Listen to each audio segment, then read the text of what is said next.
7:14 a.m., Clearwater, Florida. The morning air was warm, but my living room felt colder than it should have. The ceiling fan turned slow above my head, pushing the smell of brewed coffee and lemon cleaner through the house like it was trying to keep things normal. Sunlight spilled across the tile in bright stripes from the blinds, catching dust in the air, tiny floating specks that looked peaceful until you stared too long. I stood by the front window with my mug in both hands, feeling the heat seep into my palms, listening to the faint hiss of the sprinklers outside. Brian Foster came in without knocking the way people do when they think they've already been invited into your life. His shoes made a crisp sound on my tile, too confident-like he was walking into a place he'd already claimed in his head.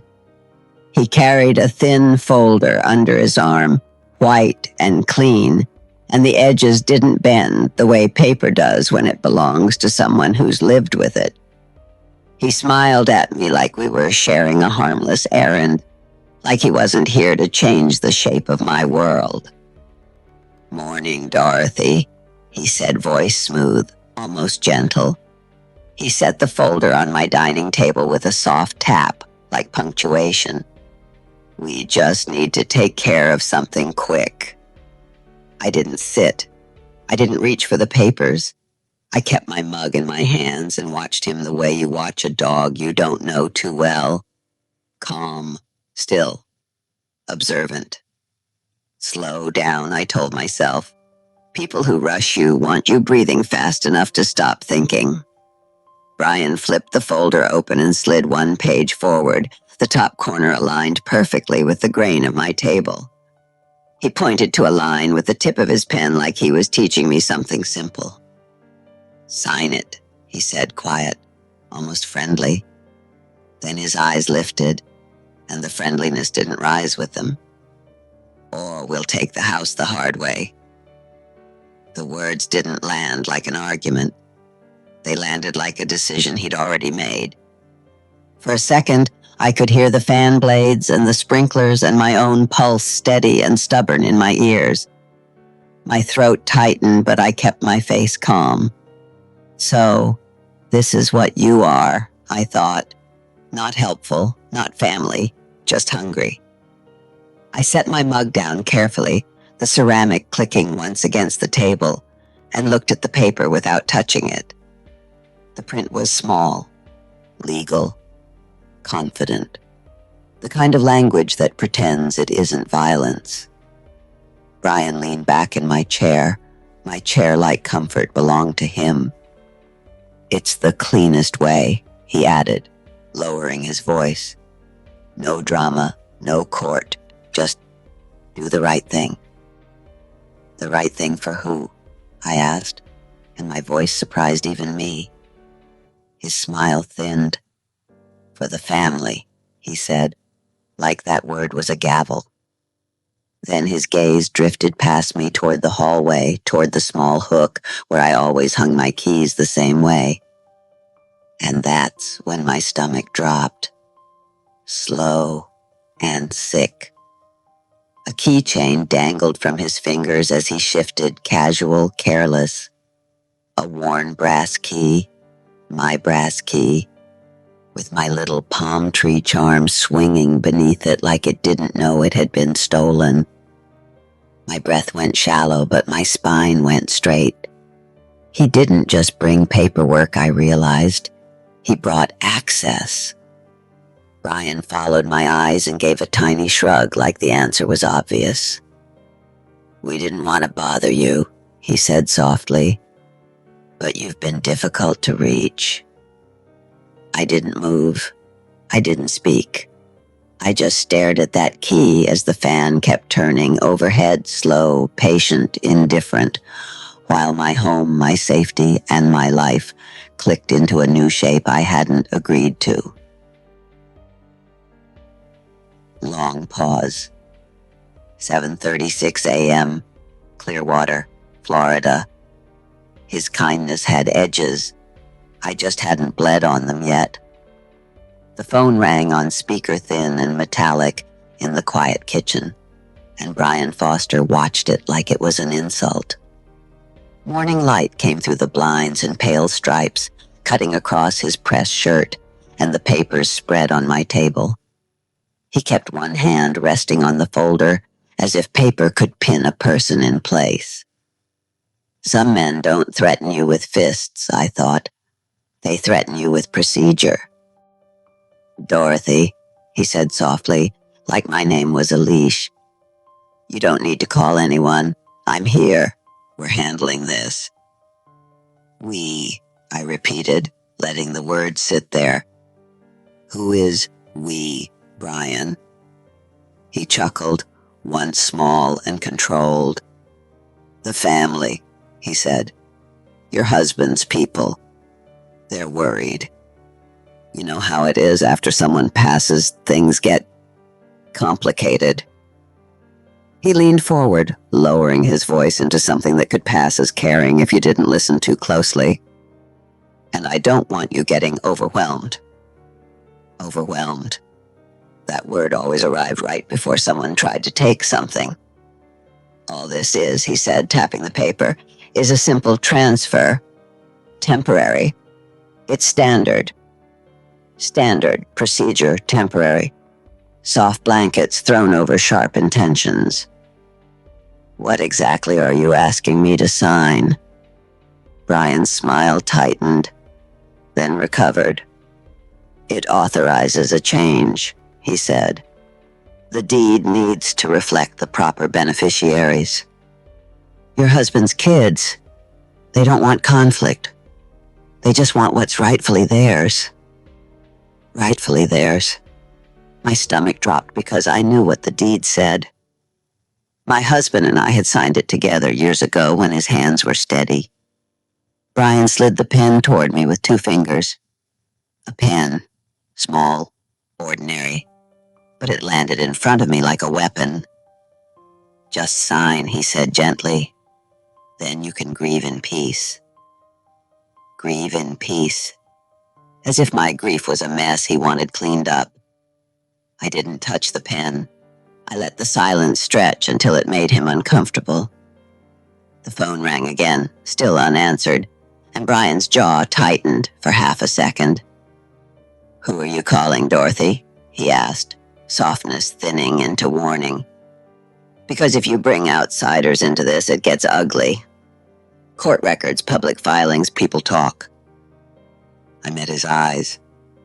If it's standard, Brian, it won't mind being seen. His smile froze, just a blink, and in that blink, I saw the man underneath, impatient, entitled, already counting my house like a number. Then the call connected. Law Office of Martin and Klein, a voice said, professional, alert. Brian's hand moved fast toward the phone, and that's when I understood. He wasn't here to assist me. He was here to stop me. Long pause. 10:18 a.m., Clearwater, Florida. Betrayal didn't come with shouting. It came with a doorbell and a pen.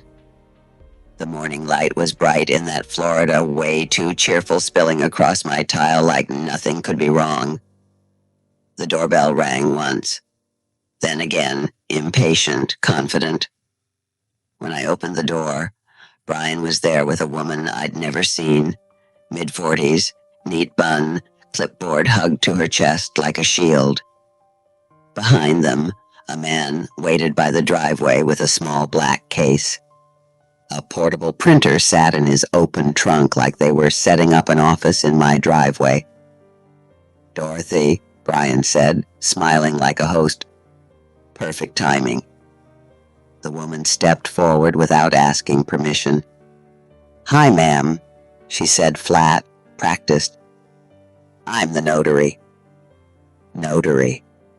The word landed heavy in my stomach. I didn't agree to this, I said quietly. Brian tilted his head like I was being unreasonable. We're just trying to make this easy, he said.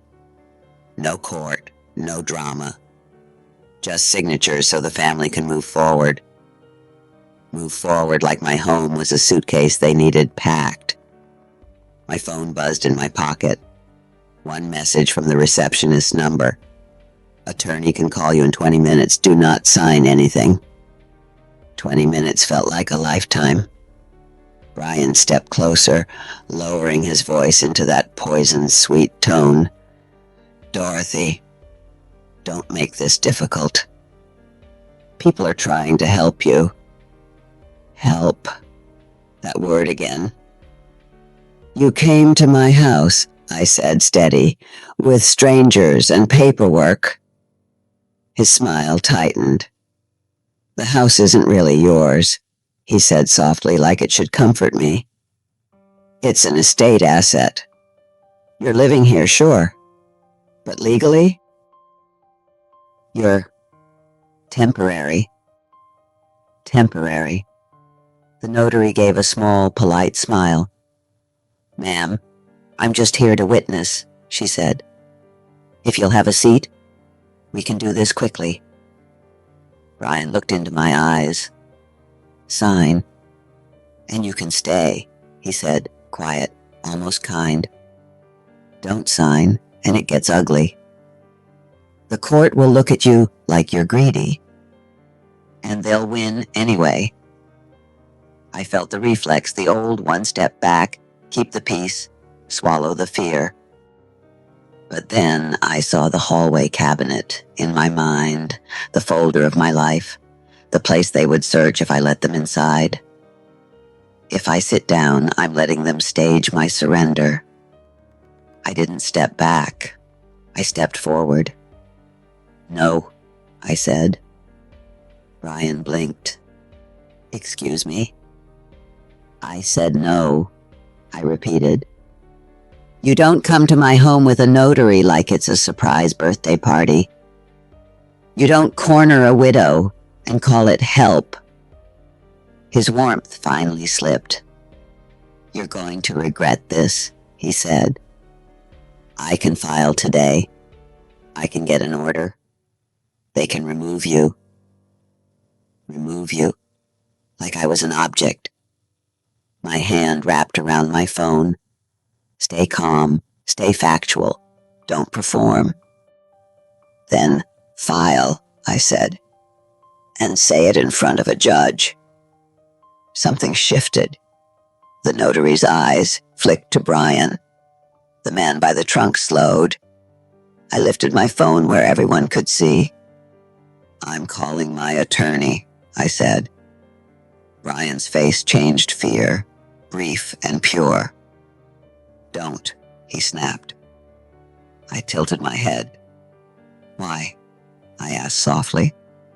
If it's all legal, why are you afraid of a phone call?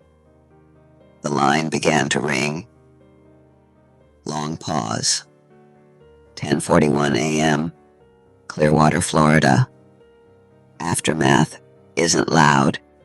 It's the way your home feels after strangers try to claim it.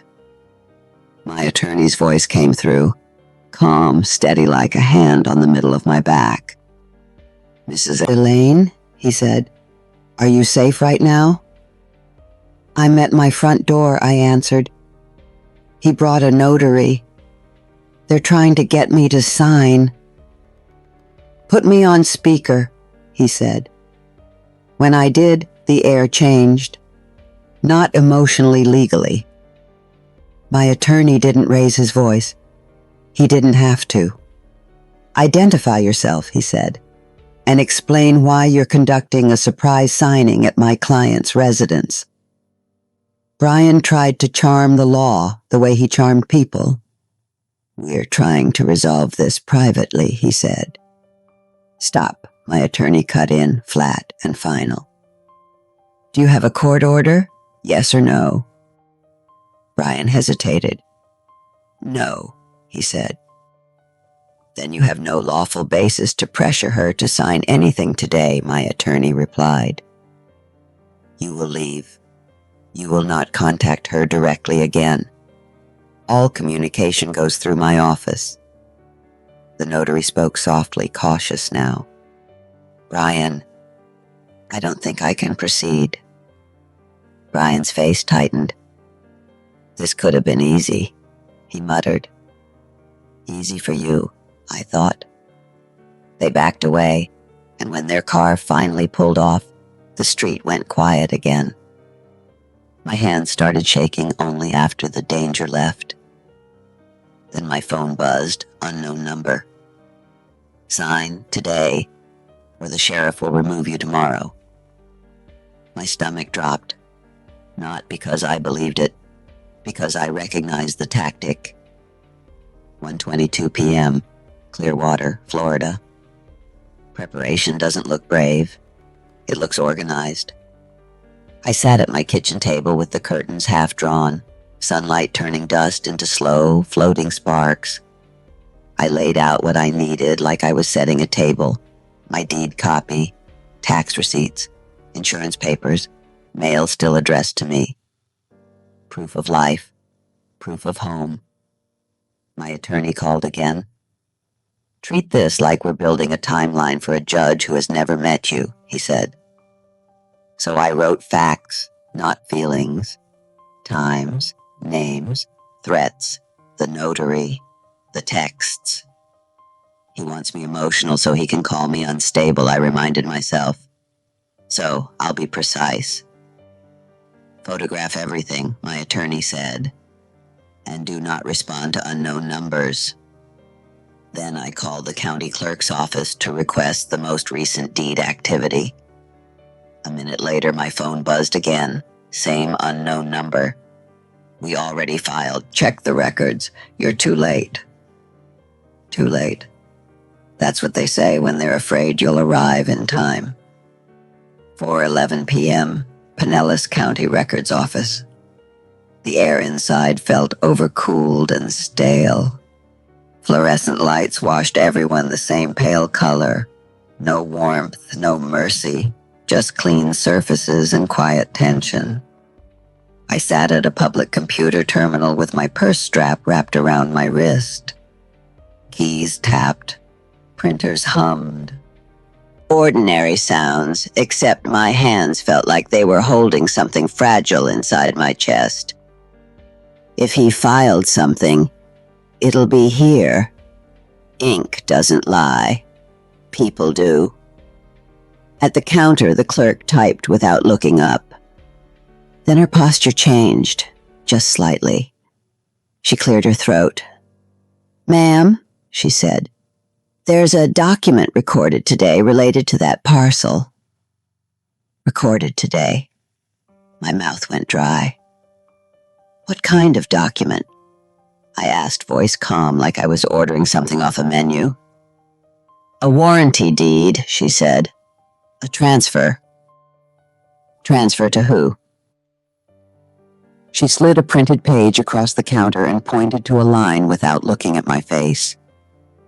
Grantor, Dorothea Lane. Grantee, Brian Foster. I stared until the letters stopped being words and became insult. That signature isn't mine, I said quietly. She gave a tiny nod like she'd heard that sentence before. If you believe the filing is fraudulent, you'll need to address it through the court. I went back to the terminal and pulled up the scanned images. A signature that looked like my name, but written wrong. Too perfect, too confident. Like someone had practiced being me on clean paper. My phone vibrated, unknown number again. Now you know, pack up, don't make this ugly. I didn't respond. I took photos of the screen record number, timestamp proof.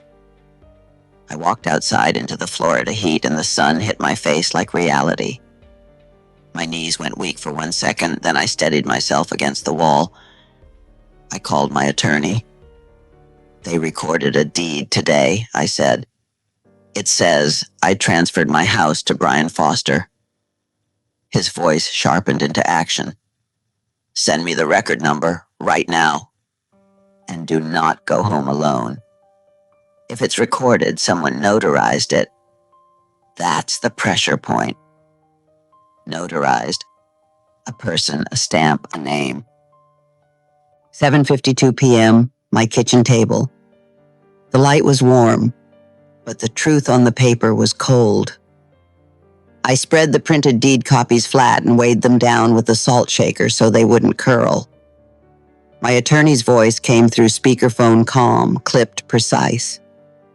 "Read me the notary block," he said. I traced the bottom line. It says, "Sworn and subscribed before me." Notary name, Melissa K. Hart. Saying her name out loud made my stomach drop, because now it wasn't a faceless system. It was a person, a decision. "That's our leverage," my attorney said. "A deed isn't magic. It's evidence. If the notarization is defective, if you didn't appear, if you didn't acknowledge, we attack the foundation." Then he asked, "Do you remember meeting this notary?" And the memory surfaced, slow and sickening. A polite knock. Brian on my porch. A woman beside him, tight hair, perfect lipstick, leather folder. "Just a quick acknowledgement," she'd said warmly. "Routine probate prep.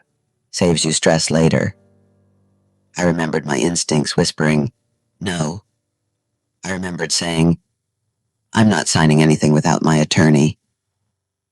Back in the present, I said it again, steadier.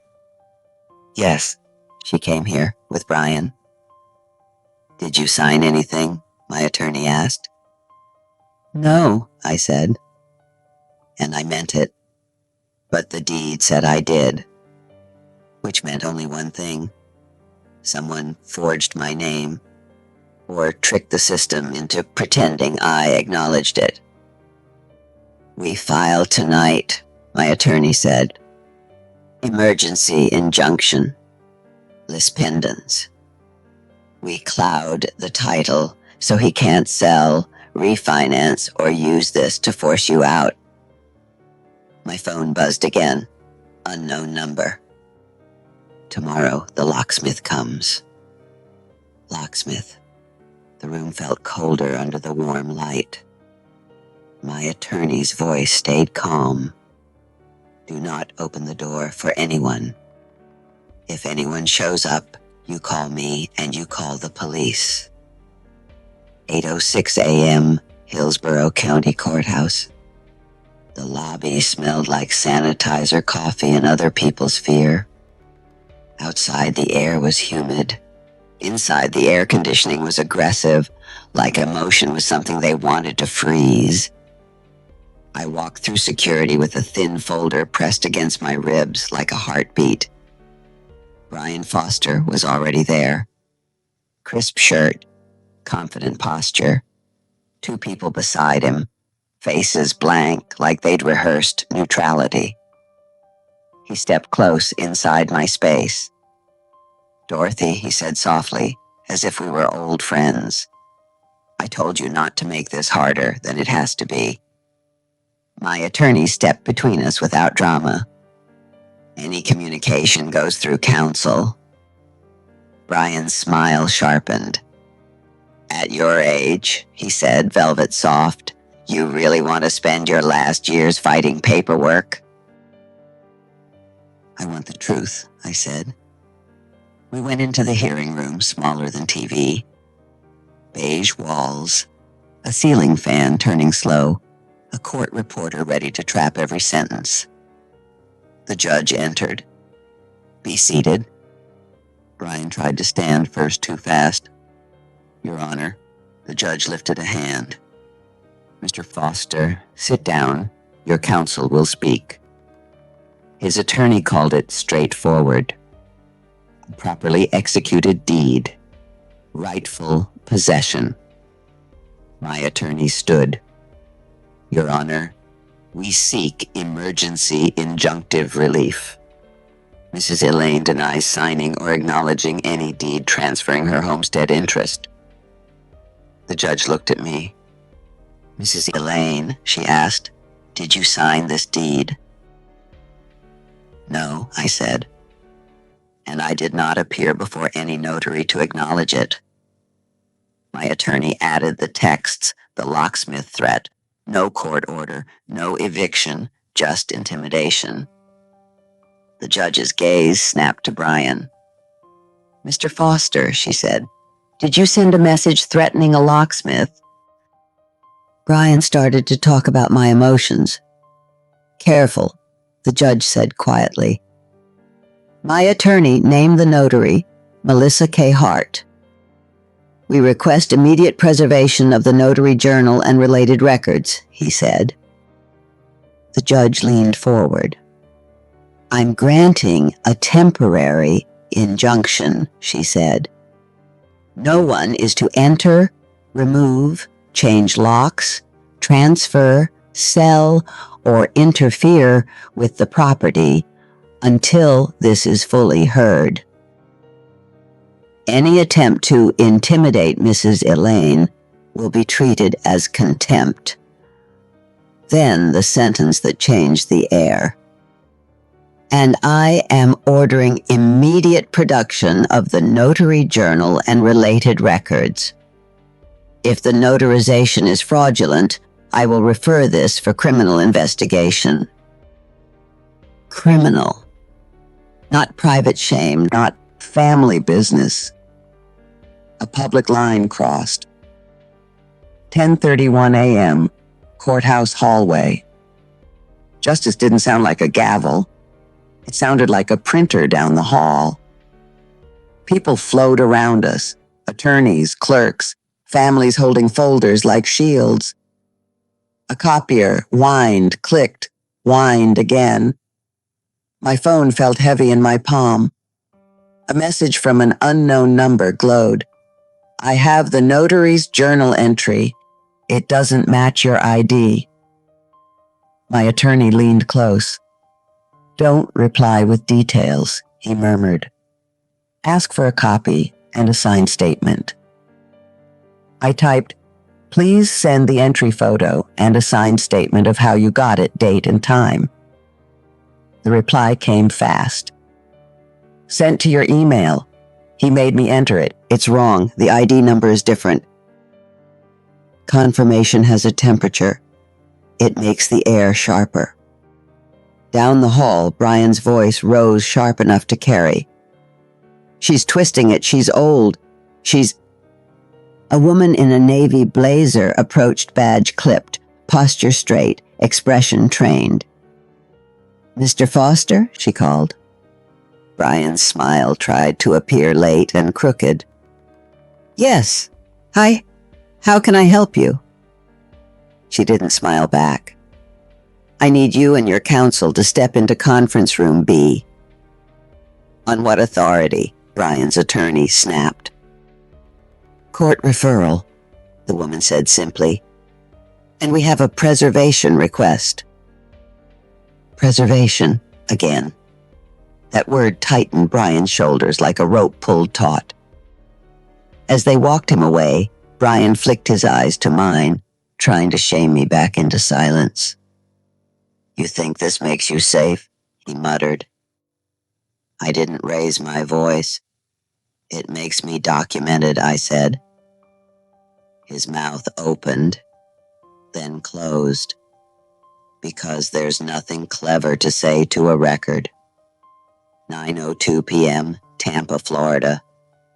Some victories don't feel like fireworks. They feel like breath returning. The house was dim and calm, lit by a small lamp and the faint glow from a streetlight outside. The air conditioning clicked on, a soft whoosh through the vents, like the home itself was exhaling with me. I stood at the kitchen drawer where my folder sat, copies, photos, dates, names, stacked into order the way fear never is. I didn't open it.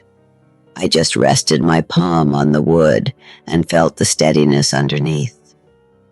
This is what they tried to steal, I thought. Not just a house, a woman's right to stand inside her own life without begging.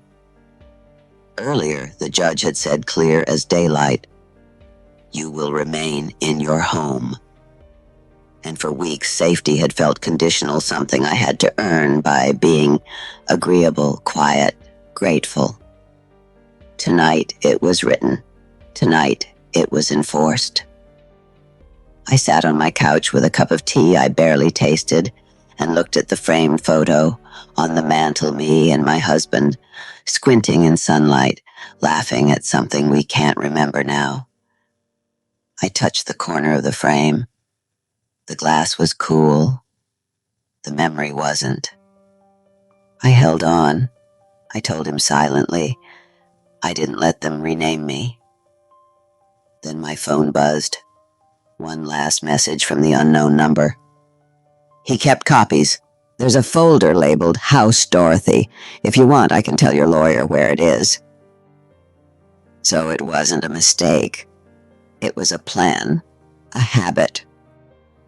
I typed back one sentence. Send it to my attorney, and thank you for telling the truth. I set the phone down, turned off the lamp, and let the dark settle like a blanket warm, not threatening. They tried to make my life feel negotiable, like a house is just paper and a woman is just a problem. But tonight, in the soft Florida hush, I felt something return to me that no deed could grant and no liar could take. My name spoken with respect, my home held with steadiness, and my worth no longer up for debate. Long pause. Sometimes justice doesn't arrive with sirens. Sometimes it arrives when you stop apologizing for existing and you stand still long enough for the truth to stand up with you.